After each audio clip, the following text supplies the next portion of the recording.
ನಮಸ್ಕಾರ ವೀಕ್ಷಕರೇ, ಇವತ್ತಿನ ಕೃಷಿ ವಾರ್ತೆಗೆ ಸ್ವಾಗತ. ನಾನು ಗಣೇಶ್ ಭಟ್. ಮೊದಲಿಗೆ ಮುಖ್ಯಾಂಶಗಳು.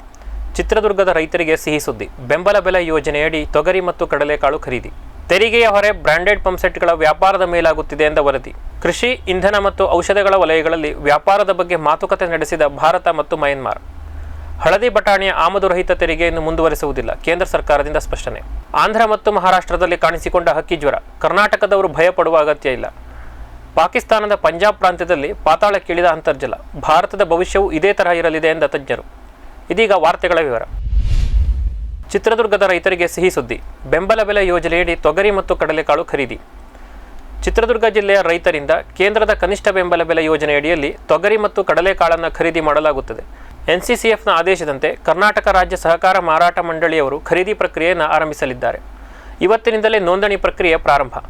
ನೋಂದಣಿಯ ಕೊನೆಯ ದಿನಾಂಕ ಮಾರ್ಚ್ 30. ರೈತರು ತಮ್ಮ ಮತ್ತು ಜಮೀನಿನ ವಿವರ, ಪಹಣಿ ವಿವರ, ಫ್ರೂಟ್ ಸಂಖ್ಯೆ, ಆಧಾರ್ ಪ್ರತಿಯನ್ನು ತೆಗೆದುಕೊಂಡು ಹೋಗಿ ನೋಂದಾಯಿಸಿಕೊಳ್ಳತಕ್ಕದ್ದು. ಒಬ್ಬ ರೈತನಿಂದ 1 ಎಕರೆಗೆ 4 ಕ್ವಿಂಟಾಲ್ನಿಂದ 40 ಕ್ವಿಂಟಾಲ್ವರೆಗೆ ತೊಗರಿ ಬೇಳೆಯನ್ನು ಖರೀದಿಸಲಾಗುತ್ತದೆ. ನಿಗದಿಪಡಿಸಿರುವ ತೊಗರಿಯ ಕನಿಷ್ಠ ಬೆಂಬಲ ಬೆಲೆ ಕ್ವಿಂಟಾಲ್ಗೆ 7,550 ರೂಪಾಯಿ. ಇನ್ನು ಎಕರೆಗೆ 4ರಿಂದ 20 ಕ್ವಿಂಟಾಲ್ ಕಡಲೆ ಬೇಳೆಯನ್ನು ಒಬ್ಬ ರೈತರಿಂದ ಖರೀದಿಸಲಾಗುತ್ತದೆ. ಕಡಲೆಯ ಕನಿಷ್ಠ ಬೆಂಬಲ ಬೆಲೆ ಕ್ವಿಂಟಾಲ್ಗೆ 5,650 ರೂಪಾಯಿ. ಜಿಲ್ಲೆಯ ಬಹಳಷ್ಟು ಕಡೆ ಖರೀದಿ ಕೇಂದ್ರಗಳನ್ನು ತೆರೆಯಲಾಗಿದೆ. ಇದರ ಸದುಪಯೋಗವನ್ನು ಪಡೆದುಕೊಳ್ಳಬೇಕು ಎಂದು ಕರ್ನಾಟಕ ರಾಜ್ಯ ಸಹಕಾರ ಮಾರಾಟ ಮಹಾಮಂಡಳದ ಚಿತ್ರದುರ್ಗ ಶಾಖಾ ವ್ಯವಸ್ಥಾಪಕ ಶ್ರೀ ಎಸ್ ಬಸವೇಶ್ ನಾಡಿಗರ್ ಅವರು ತಿಳಿಸಿದ್ದಾರೆ. ತೆರಿಗೆಯ ಹೊರೆ ಬ್ರಾಂಡೆಡ್ ಪಂಪ್ಸೆಟ್ಗಳ ವ್ಯಾಪಾರದ ಮೇಲಾಗುತ್ತಿದೆ ಎಂದ ವರದಿ. 2021ರವರೆಗೆ ಬ್ರಾಂಡೆಡ್ ಪಂಪ್ಸೆಟ್ಗಳ ಮೇಲೆ 12% GST ಬೀಳುತ್ತಿತ್ತು. ಆದರೆ 2021ರಲ್ಲಿ ಇದನ್ನು 18%ಕ್ಕೆ ಏರಿಸಲಾಯಿತು. ಇದರ ಪರಿಣಾಮ ನೇರವಾಗಿ ಪಂಪ್ಸೆಟ್ಗಳ ವ್ಯಾಪಾರದ ಮೇಲಾಗುತ್ತಿದೆ ಎಂದು ವರದಿಗಳು ತಿಳಿಸಿವೆ. ಅತ್ಯುತ್ತಮ ಗುಣಮಟ್ಟದ ಪಂಪ್ಸೆಟ್ಗಳಿಗೆ ಮೊದಲೇ ಬೆಲೆ ಜಾಸ್ತಿ, ಅದರ ಮೇಲೆ 18% ತೆರಿಗೆ ವಿಧಿಸಲಾಗುತ್ತಿದೆ. ಇದರಿಂದ ಬ್ರಾಂಡೆಡ್ ಅಲ್ಲದ ಪಂಪ್ಸೆಟ್ಗಳಿಗೆ ಹೋಲಿಸಿದರೆ ಇವುಗಳ ಬೆಲೆ 3 ಪಟ್ಟು ಹೆಚ್ಚಾಗುತ್ತದೆ. ಚೀನಾದಿಂದ ಬಿಡಿ ಭಾಗಗಳನ್ನು ತಂದು ಇಲ್ಲಿ ಜೋಡಿಸಿ ಮಾರುವ ಕಡಿಮೆ ಗುಣಮಟ್ಟದ ಪಂಪ್ಸೆಟ್ಗಳು ಅತ್ಯಂತ ಕಡಿಮೆ ಬೆಲೆಯಲ್ಲಿ ರೈತರಿಗೆ ದೊರೆಯುತ್ತಿವೆ. ಅಗ್ಗದ ಪಂಪ್ಸೆಟ್ಗಳು ಹೆಚ್ಚು ವಿದ್ಯುತ್ತನ್ನು ತಿನ್ನುತ್ತವೆ. ಅವುಗಳ ಕಾರ್ಯಕ್ಷಮತೆ ಸಹ ಕಡಿಮೆ. ಆದರೆ ಸರ್ಕಾರ ಪಂಪ್ಸೆಟ್ಗಳಿಗೆ ಉಚಿತವಾಗಿ ವಿದ್ಯುತ್ ನೀಡುವುದರಿಂದ ರೈತರಿಗೆ ಯಾವುದೇ ಚಿಂತೆ ಇಲ್ಲ. ಬ್ರಾಂಡೆಡ್ ಪಂಪ್ಗಳಿಗೆ ಹೋಲಿಸಿದರೆ ಬ್ರಾಂಡ್ ಇಲ್ಲದ ಅಗ್ಗದ ಪಂಪ್ಸೆಟ್ಗಳ ಮಾರಾಟ ಸುಮಾರು 30% ಹೆಚ್ಚಿದೆ. ಬಿಡಿ ಭಾಗಗಳನ್ನು ತಂದು ಜೋಡಿಸಿ ಮಾರುವ ಪಂಪ್ಸೆಟ್ಗಳಿಗೆ ಯಾವುದೇ ತೆರಿಗೆ ಇಲ್ಲದಿರುವುದು ಅಗ್ಗದ ಪಂಪ್ಸೆಟ್ಗಳು ರೈತರನ್ನು ಸೇರಲು ಇನ್ನಷ್ಟು ಸಹಾಯ ಮಾಡಿವೆ. ಸರ್ಕಾರ ವಿದೇಶದಿಂದ ಬರುತ್ತಿರುವ ಪಂಪ್ಸೆಟ್ನ ಬಿಡಿ ಭಾಗಗಳ ಮೇಲೆ ನಿಗಾ ವಹಿಸಬೇಕು, ಇಲ್ಲವೋ ಬ್ರಾಂಡೆಡ್ ಪಂಪ್ಗಳ ಮೇಲಿನ ತೆರಿಗೆಯನ್ನು ಕಡಿಮೆ ಮಾಡಬೇಕು ಎಂದು ದಕ್ಷಿಣ ಭಾರತದ ಇಂಜಿನಿಯರ್ಸ್ ಅಸೋಸಿಯೇಷನ್ನ ಅಧ್ಯಕ್ಷರಾದ ಶ್ರೀ ಮಿಥುನ್ ರಾಮದಾಸ್ ಅವರು ಸರ್ಕಾರವನ್ನು ಕೋರಿಕೊಂಡಿದ್ದಾರೆ. 2025-26ಕ್ಕೆ ಒರಿಸ್ಸಾ ರಾಜ್ಯಕ್ಕೆ 2,52,000 ಕೋಟಿ ರೂಪಾಯಿ ಸಾಲ ಸಾಮರ್ಥ್ಯವನ್ನು ನೀಡಲಿರುವ ನಬಾರ್ಡ್. ಒರಿಸ್ಸಾ ರಾಜ್ಯ ಸರ್ಕಾರ ಕಳೆದ ವರ್ಷ ರೈತರಿಗಾಗಿ ಹಲವಾರು ನೂತನ ಯೋಜನೆಗಳನ್ನು ಘೋಷಿಸಿತ್ತು. ಕೃಷಿಯಲ್ಲಿ ಮೂಲಭೂತ ಸೌಕರ್ಯವನ್ನು ಅಭಿವೃದ್ಧಿ ಮಾಡಲು ಬೇಕಾದ ಧನ ಸಹಾಯವನ್ನು ಮಾಡುವಂತೆ, ಕೃಷಿ ಕ್ಷೇತ್ರಕ್ಕೆ ಹೆಚ್ಚಿನ ಸಾಲವನ್ನು ನೀಡುವಂತೆ ಬ್ಯಾಂಕುಗಳಿಗೆ ತಿಳಿಸಲಾಗಿತ್ತು. ಇದೀಗ ನಬಾರ್ಡ್ ಸಹ ಒರಿಸ್ಸಾ ಸರ್ಕಾರದ ಯೋಜನೆಗೆ ಸಹಕಾರಿಯಾಗುವಂತೆ ಸಾಲ ಸಾಮರ್ಥ್ಯವನ್ನು ಹೆಚ್ಚಿಸಿದೆ. ಹಿಂದಿನ ಹಣಕಾಸು ವರ್ಷ ನಬಾರ್ಡ್ 2,10,140 ಕೋಟಿ ರೂಪಾಯಿಯ ಸಾಲವನ್ನು ಒರಿಸ್ಸಾ ರಾಜ್ಯದ ರೈತರಿಗೆ ನೀಡಲು ಬ್ಯಾಂಕುಗಳಿಗೆ ಅನುಮತಿ ನೀಡಿತ್ತು. ರಾಜ್ಯ ಸರ್ಕಾರ ಕೃಷಿ ಕ್ಷೇತ್ರದಲ್ಲಿ ಮಾಡಬೇಕು ಎಂದಿರುವ ಕಾರ್ಯಗಳನ್ನು ಗಮನದಲ್ಲಿರಿಸಿಕೊಂಡು 2025-26ಕ್ಕೆ ಸಾಲ ಸಾಮರ್ಥ್ಯವನ್ನು 2,52,000 ಕೋಟಿ ರೂಪಾಯಿಗೆ ಏರಿಸಲಾಗಿದೆ. ಇದರರ್ಥ ರಾಷ್ಟ್ರೀಕೃತ ಬ್ಯಾಂಕುಗಳು, ಸಹಕಾರಿ ಸಂಘಗಳು ಮತ್ತು ಸ್ವಸಹಾಯ ಸಂಘಗಳು ಮುಂದಿನ ಹಣಕಾಸು ವರ್ಷದಲ್ಲಿ ರೈತರಿಗೆ 2,52,000 ಕೋಟಿ ರೂಪಾಯಿಯ ಸಾಲ ನೀಡಬಹುದು. ನಬಾರ್ಡ್ನ ಈ ನಡೆಯನ್ನು ಸ್ವಾಗತಿಸಿದ ಒರಿಸ್ಸಾದ ಉಪಮುಖ್ಯಮಂತ್ರಿಗಳಾದ ಶ್ರೀ ಕನಕ್ ವರ್ಧನ್ ಸಿಂಗ್ ದಿಯೋ, ರಾಜ್ಯದಲ್ಲಿ ಕೃಷಿ ಮತ್ತು ಕೃಷಿಕರು ಇನ್ನಷ್ಟು ಲಾಭ ಗಳಿಸಲು ಇದು ನೆರವಾಗುತ್ತದೆ ಎಂದು ಸಂತಸವನ್ನು ವ್ಯಕ್ತಪಡಿಸಿದರು. ಕರ್ನಾಟಕಕ್ಕಾಗಿ ನಬಾರ್ಡ್ ಹಿಂದಿನ ಹಣಕಾಸು ವರ್ಷದಲ್ಲಿ 3,97,000 ಕೋಟಿ ರೂಪಾಯಿಯ ಸಾಲದ ಮಿತಿಯನ್ನು ನಿಗದಿಪಡಿಸಿತ್ತು. ಈ ಹಣಕಾಸು ವರ್ಷದಲ್ಲಿ ನಬಾರ್ಡ್ ನಮ್ಮ ರಾಜ್ಯಕ್ಕೆ ಎಷ್ಟು ಸಾಲದ ಮಿತಿಯನ್ನು ನೀಡಲಿದೆ ಎಂದು ಕಾದು ನೋಡಬೇಕಾಗಿದೆ. ಇದೀಗ ಒಂದು ವಾಣಿಜ್ಯ ವಿರಾಮ.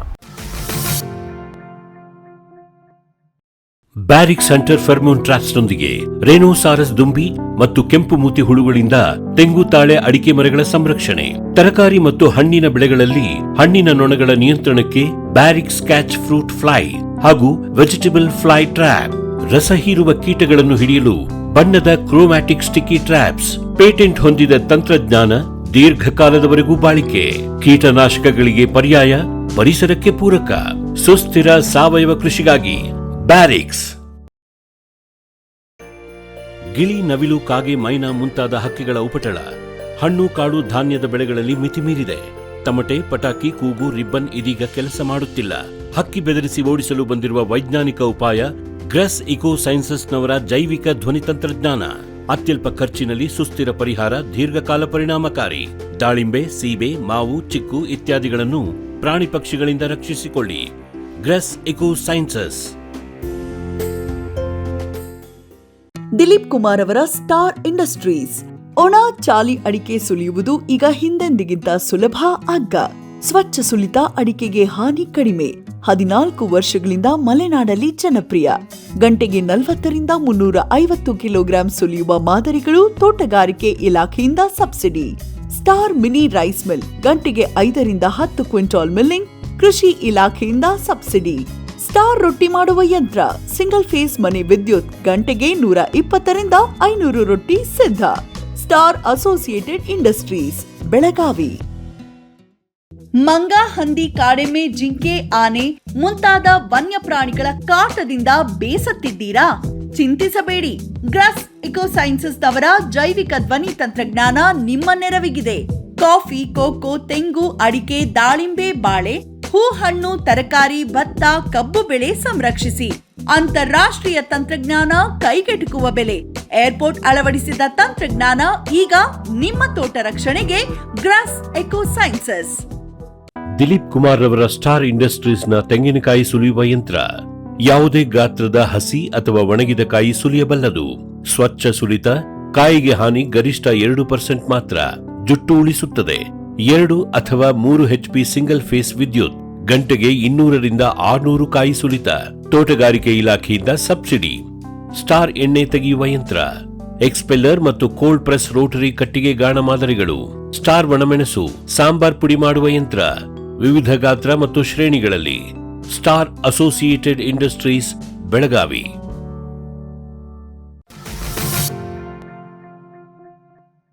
ವಿರಾಮದ ನಂತರ ಕೃಷಿ ವಾರ್ತೆಗೆ ಮತ್ತೊಮ್ಮೆ ಸ್ವಾಗತ. ಕೃಷಿ, ಇಂಧನ ಮತ್ತು ಔಷಧಗಳ ವಲಯದಲ್ಲಿ ವ್ಯಾಪಾರದ ಬಗ್ಗೆ ಮಾತುಕತೆ ನಡೆಸಿದ ಭಾರತ ಮತ್ತು ಮಯನ್ಮಾರ್. ಫೆಬ್ರವರಿ 14ರಂದು ನವದೆಹಲಿಯಲ್ಲಿ ಭಾರತ ಮತ್ತು ಮಯನ್ಮಾರ್ ದೇಶಗಳ ಮುಖಂಡರ ನಡುವೆ ದ್ವಿಪಕ್ಷೀಯ ಮಾತುಕತೆ ನಡೆಯಿತು. ಈ ಸಭೆಯಲ್ಲಿ ಭಾರತದ ವಾಣಿಜ್ಯ ಮತ್ತು ಕೈಗಾರಿಕಾ ಸಚಿವಾಲಯದ ಶ್ರೀ ಜಿತಿನ್ ಪ್ರಸಾದ್ ಮತ್ತು ಮಯನ್ಮಾರ್ನ ಹಣಕಾಸು ಸಹ ಸಚಿವರಾದ ಶ್ರೀ ಹಿಯು ಮಿನ್ ಅವರು ಭಾಗವಹಿಸಿದ್ದರು. ಬೇಳೆಕಾಳು, ಭತ್ತ ಮತ್ತು ಸಾಂಬಾರು ಬೆಳೆಗಳ ರಫ್ತು ಆಮದಿನ ಬಗ್ಗೆ ಹೊಸ ಒಪ್ಪಂದಕ್ಕೆ ಬರಲಾಯಿತು. ಕೃಷಿ ವಲಯದ ಜೊತೆಗೆ ಪೆಟ್ರೋಲಿಯಂ ಮತ್ತು ಔಷಧಿ ಉತ್ಪನ್ನಗಳ ವ್ಯಾಪಾರದ ಬಗ್ಗೆ ಉಲ್ಲೇಖಿಸಲಾಯಿತು. ಭಾರತ ಸದ್ಯಕ್ಕೆ ಮಯನ್ಮಾರ್ ದೇಶದಲ್ಲಿ ಹಲವಾರು ಯೋಜನೆಗಳನ್ನು ನಡೆಸುತ್ತಿದೆ. ಕೆಲವು ವರ್ಷಗಳಿಂದ 2 ದೇಶಗಳು ಕೊಂಡು ತೆಗೆದುಕೊಳ್ಳುವಿಕೆಯಲ್ಲಿ ನಿರತವಾಗಿವೆ. ಕೆಲ ತಿಂಗಳ ಹಿಂದಷ್ಟೇ ವ್ಯಾಪಾರವನ್ನು ಆಯಾ ದೇಶಗಳಲ್ಲಿ ಚಲಾವಣೆಯಾಗುತ್ತಿರುವ ನಾಣ್ಯ ಪದ್ಧತಿಯಲ್ಲೇ ನಡೆಸಬೇಕು ಎನ್ನುವ ಒಪ್ಪಂದವಾಗಿದೆ. ಈಗ ನಡೆದಿರುವ ಹೊಸ ಒಪ್ಪಂದ 2 ದೇಶಗಳ ನಡುವಿನ ಬಾಂಧವ್ಯವನ್ನು ಇನ್ನಷ್ಟು ಗಟ್ಟಿಗೊಳಿಸಲಿದೆ ಎನ್ನಲಾಗಿದೆ. ಹಳದಿ ಬಟಾಣಿಯ ಆಮದು ರಹಿತ ತೆರಿಗೆಯನ್ನು ಮುಂದುವರಿಸುವುದಿಲ್ಲ, ಕೇಂದ್ರ ಸರ್ಕಾರ ಸ್ಪಷ್ಟನೆ. ಡಿಸೆಂಬರ್ 2023ರಲ್ಲಿ ಭಾರತ ಸರ್ಕಾರ ಹಳದಿ ಬಟಾಣಿಯ ಆಮದು ಶುಲ್ಕವನ್ನು ಶೂನ್ಯಕ್ಕಿಳಿಸಿತ್ತು.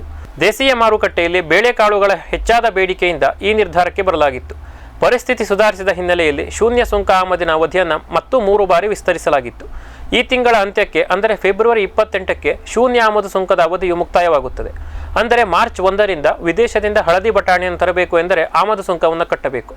ಈ ಬಾರಿ ಮುಂಗಾರಿನಲ್ಲಿ ಭಾರತದಲ್ಲೇ ಒಳ್ಳೆಯ ಪ್ರಮಾಣದಲ್ಲಿ ಬೇಳೆಕಾಳುಗಳನ್ನು ಬೆಳೆಯಲಾಗಿದೆ. ಹಿಂಗಾರಿನಲ್ಲೂ ಸಹ ಅತ್ಯುತ್ತಮವಾದ ಬಿತ್ತನೆಯಾಗಿದೆ. ಹೀಗಾಗಿ ಈ ಬಾರಿ ಭಾರತದಲ್ಲಿ ಬೇಳೆಕಾಳುಗಳ ಕೊರತೆ ಅಷ್ಟಾಗಿ ಕಾಡುವುದಿಲ್ಲ. ಇದರಿಂದ ಈ ಹಳದಿ ಬಟಾಣಿಯ ಸುಂಕರಹಿತ ಆಮದನ್ನು ಮುಂದುವರಿಸುವುದಿಲ್ಲ. ಶೀಘ್ರದಲ್ಲೇ ಸಂಬಂಧಪಟ್ಟ ಅಧಿಕಾರಿಗಳ ಮತ್ತು ಸಚಿವರ ಸಭೆ ಕರೆದು ಆಮದು ಸುಂಕವನ್ನು ನಿರ್ಧರಿಸುತ್ತೇವೆ. ಇದರಿಂದ ನಮ್ಮ ರೈತರಿಗೆ ಹೆಚ್ಚಿನ ಅನುಕೂಲವಾಗಲಿದೆ ಎಂದು ಆಹಾರ ಸಚಿವ ಶ್ರೀ ಪ್ರಹ್ಲಾದ್ ಜೋಶಿ ಅವರು ಸ್ಪಷ್ಟಪಡಿಸಿದ್ದಾರೆ. ಸಚಿವರೇ ಖುದ್ದಾಗಿ ತಿಳಿಸಿರುವುದರಿಂದ ಎಲ್ಲ ಗೊಂದಲಗಳಿಗೆ ತೆರೆ ಎಳೆದಂತಾಗಿ ರೈತರು ನಿಟ್ಟುಸಿರು ಬಿಟ್ಟಿದ್ದಾರೆ. ಸರ್ಕಾರದ ಈ ನಡೆಯನ್ನು ಶ್ಲಾಘಿಸಿರುವ ಭಾರತ ಬೇಳೆಕಾಳುಗಳ ಮತ್ತು ಆಹಾರ ಧಾನ್ಯಗಳ ಸಂಘ IGPA, ಸರ್ಕಾರ ನಮ್ಮ ರೈತರ ಹಿತಾಸಕ್ತಿಯ ಬಗ್ಗೆ ಯೋಚಿಸುತ್ತಿರುವುದು ಖುಷಿಯ ವಿಚಾರ. ಬೇಳೆಕಾಳುಗಳಿಗೆ ಬೇರೆ ಬೇರೆ ಆಮದು ಸುಂಕ ನಿಗದಿಪಡಿಸುವ ಬದಲು ಎಲ್ಲದಕ್ಕೂ ಏಕರೂಪದ ಆಮದು ಸುಂಕವನ್ನು ನಿಗದಿಪಡಿಸುವ ಆಮದು ನೀತಿಯನ್ನು ಸರ್ಕಾರ ತರಬೇಕು ಎಂದಿದೆ.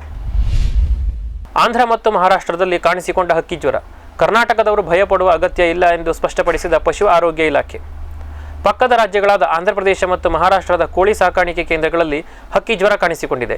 ಇದೇ ಕಾರಣದಿಂದಾಗಿ ಆಂಧ್ರಪ್ರದೇಶದಿಂದ ಮತ್ತು ಮಹಾರಾಷ್ಟ್ರದಿಂದ ಕರ್ನಾಟಕಕ್ಕೆ ಬರುತ್ತಿದ್ದ ಕೋಳಿಗಳ ದಾಸ್ತಾನನ್ನು ತಡೆಹಿಡಿಯಲಾಗಿದೆ.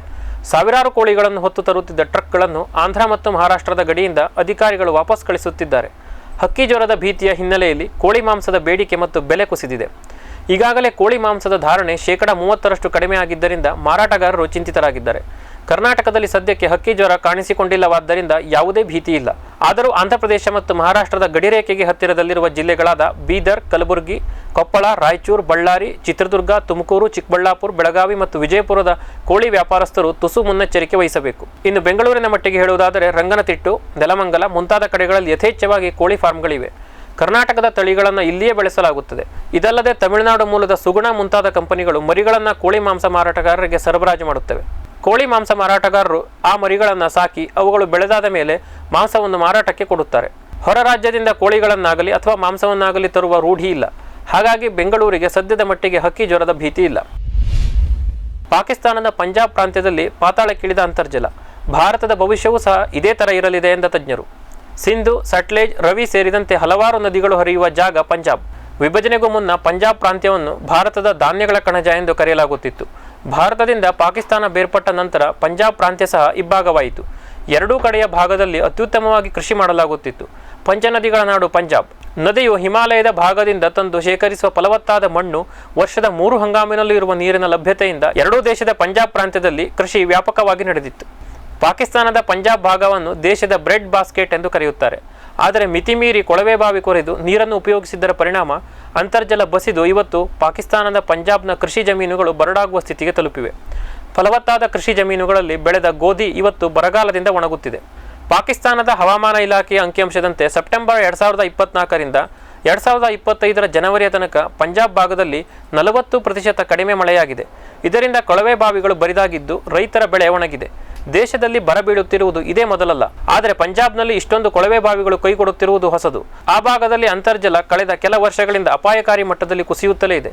ರೈತರಿಗೆ ಹಿಂಗಾರಿನಲ್ಲಿ ಕಡಿಮೆ ನೀರು ಬೇಡುವ ಬೆಳೆಯನ್ನು ಹಾಕಲು ಶಿಫಾರಸು ಮಾಡಿದ್ದರೂ ಪ್ರಯೋಜನವಾಗಿಲ್ಲ. ವಿಪರೀತವಾಗಿ ಅಂತರ್ಜಲದ ನೀರನ್ನು ಉಪಯೋಗಿಸಿದ್ದರಿಂದ ಈ ಪರಿಸ್ಥಿತಿ ಬಂದಿದೆ ಎಂದು ಹವಾಮಾನ ಇಲಾಖೆ ತಿಳಿಸಿದೆ. ಭಾರತದ ಪಂಜಾಬ್ ಭಾಗದಲ್ಲೂ ಇದೇ ಪರಿಸ್ಥಿತಿ ಇದೆ. ಈ ವರ್ಷ ಮುಂಗಾರು ಮತ್ತು ಹಿಂಗಾರು ಎರಡೂ ಅತ್ಯುತ್ತಮವಾಗಿದೆ. ಆದರೆ ಮುಂದೊಮ್ಮೆ ಮಳೆ ಕಡಿಮೆ ಆದರೆ ನಮ್ಮ ಪಂಜಾಬ್ನ ರೈತರ ಸ್ಥಿತಿಯೂ ಸಹ ಹೀಗೆ ಆಗುತ್ತದೆ. ಈಗಲೇ ಎಚ್ಚೆತ್ತುಕೊಂಡು ಪರ್ಯಾಯ ಬೆಳೆಯನ್ನು ಬೆಳೆಯಲು ಆರಂಭಿಸಿ ಎಂದು ಕೃಷಿ ತಜ್ಞರು ಪಂಜಾಬ್ ಮತ್ತು ಹರಿಯಾಣದ ರೈತರನ್ನು ಎಚ್ಚರಿಸಿದ್ದಾರೆ. ಆದರೆ ರೈತರು ಮಾತ್ರ ಸಾಲ ಮನ್ನಾ, ಕನಿಷ್ಠ ಬೆಂಬಲ ಬೆಲೆ ಕಾನೂನು ಖಾತರಿ ಎಂದು ಹೋರಾಟ ಮಾಡುವುದರಲ್ಲಿ ಮಗ್ನರಾಗಿದ್ದಾರೆ. ಇವಿಷ್ಟು ಇವತ್ತಿನ ಕೃಷಿ ವಾರ್ತೆ. ಕೃಷಿಯ ನಿರಂತರ ಕಾರ್ಯಕ್ರಮಗಳಿಗಾಗಿ ವೀಕ್ಷಿಸಿ ಫಾರ್ಮ್ ಟಿವಿ. ನಮಸ್ಕಾರ.